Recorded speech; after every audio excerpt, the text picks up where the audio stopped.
Je m'appelle Stéphane Fulbert Baguidi, j'ai 27 ans, je suis célibataire, j'ai une formation de base en communication et je cogite depuis quelques années maintenant une structure de maintenance informatique et ses dérivés. Je suis personne handicapée, je suis paraplégique.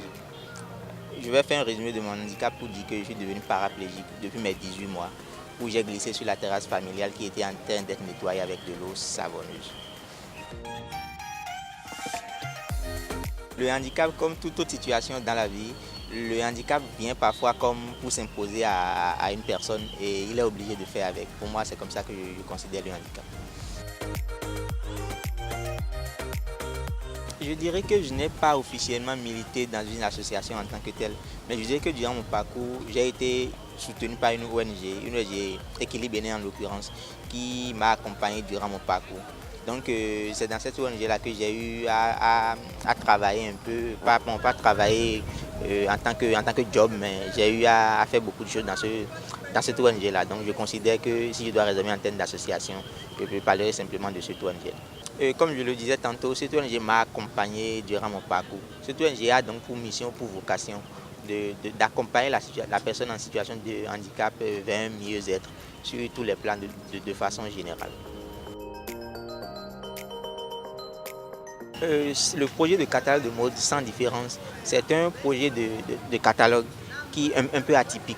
Atypique dans ce sens où ce projet a décidé de faire la promotion des personnes en situation de handicap dans le but d'atteindre un objectif. Cet objectif, c'est de contribuer à lever une forme de stigmatisation, une forme de discrimination qui tend à considérer cette couche de la population là comme des personnes pas forcément capables.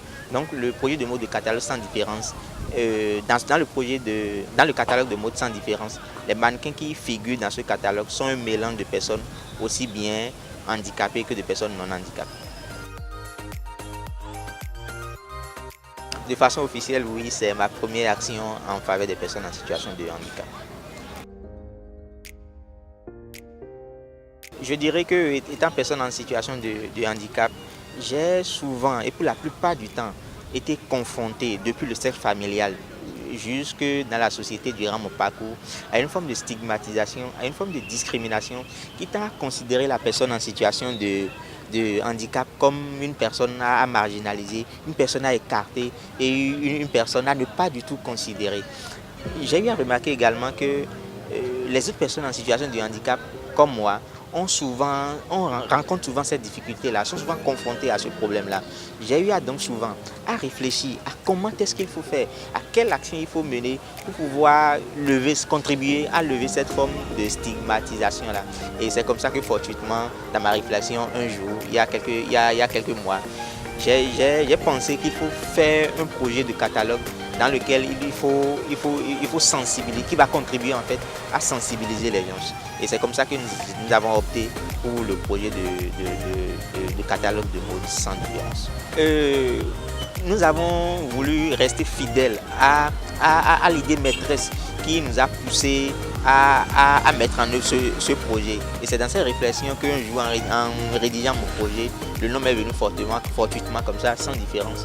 Je l'ai soumis à tous ceux-là qui travaillaient avec moi sur le projet et ils étaient d'accord et nous l'avons adopté. Pour expliquer ce slogan, je voudrais vous dire d'emblée ma foi et ma conviction que le handicap, en réalité, c'est beaucoup plus du côté de celui qui observe, c'est beaucoup plus dans le regard de celui qui regarde que dans le comportement même de la personne handicapée. C'est-à-dire que c'est le regard de l'autre qui pousse souvent beaucoup plus la personne handicapée à pouvoir s'en rendre compte parfois de son handicap. Je ne dis pas ça pour pointer du doigt accusateur les autres, mais c'est un constat. Et c'est partant de ce constat-là que nous avons adopté ce slogan-là en fait, pour rappeler à tous ceux qui vont le lire qu'en réalité, c'est le regard des autres qui pousse parfois la personne handicapée à pouvoir se sentir parfois crispée dans la société, à se dire « Ah voilà, j'ai un handicap ». Parce que parfois, vous savez, dans la société, toi, personne en situation de handicap, en te déplaçant par exemple, tu jettes un coup d'œil à côté et tu constates que c'est l'autre personne peut-être assise à côté qui est un peu gêné dans son regard. Il a même de la gêne à vous regarder, il a même de la gêne à vous parler. Et c'est en fait, finalement, quand tu fais le point, tu te dis, mais c'est lui en fait qui est beaucoup plus gêné que toi-même par ton handicap. Donc en fait, la question du handicap, en fait, quand on observe de près, on se rend compte qu'en réalité, c'est beaucoup plus du côté de celui des autres que de celui qui le porte. Antécédent, je n'ai pas d'antécédent ou d'acquaintance, je n'ai pas un passé avec le domaine de la mode, je dirais non. J'ai en revanche choisi d'utiliser le canal de la mode à travers sa branche de parution de catalogue pour faire passer notre message, parce qu'en réalité, vous savez, il était impérieux pour nous de trouver un canal pour pouvoir faire passer de façon efficace notre message et impacter le plus grand nombre de personnes à court, à moyen, à long terme et de façon durable. Et nous avons pu observer que le domaine de la mode reste quand même un domaine qui est en plein essor, aussi bien sous les tropiques ici qu'un peu partout dans le monde. Et en même temps, c'est un domaine qui capte assez de monde. C'est un domaine qui capte un grand nombre de personnes. Nous avons décidé d'utiliser ce canal-là en fait pour pouvoir faire passer notre message. Maintenant, vous savez, la mode, c'est un domaine assez vaste. Quelle branche de la mode il fallait choisir? Nous avons réfléchi, nous avons analysé les contours et tout ce qui va avec. Nous avons choisi d'utiliser ce canal de parution de catalogue de mode pour pouvoir faire passer notre message. Vous savez, ce projet, nous l'avons démarré en fait, comme tout autre projet, nous l'avons démarré de la façon la plus triviale qui puisse exister. Nous avons déjà, quand nous avons eu l'idée, nous avons décidé dans un premier temps d'accoucher notre idée, c'est-à-dire de rédiger notre projet. Et une fois que nous avons pu faire cette étape, nous avons eu relativement de façon exhaustive ce dont nous avons besoin pour pouvoir mener à bien notre projet. Et c'est comme ça que nous avons commencé par utiliser les moyens de bord qui sont à notre disposition. Nous avons commencé par utiliser les ressources qui nous sont propres. Nous avons commencé par utiliser aussi bien notre carnet d'adresse que le carnet d'adresse de ceux-là qui sont autour de nous, de ceux-là à qui nous avons fait part de ce projet et qui ont cru en nous. Nous avons commencé par utiliser, c'est de cette façon-là que nous avons commencé par mobiliser les ressources. Et au fur et à mesure, Dieu aidant, les gens, à chaque fois que nous en parlons de notre projet, il y a un grand nombre de personnes qui adhèrent à notre cause et qui nous accompagnent de différentes manières, qui nous accompagnent. C'est comme ça que nous sommes en train de réussir à mobiliser de façon progressive les ressources dont nous avons besoin pour l'apparition de ce catalogue.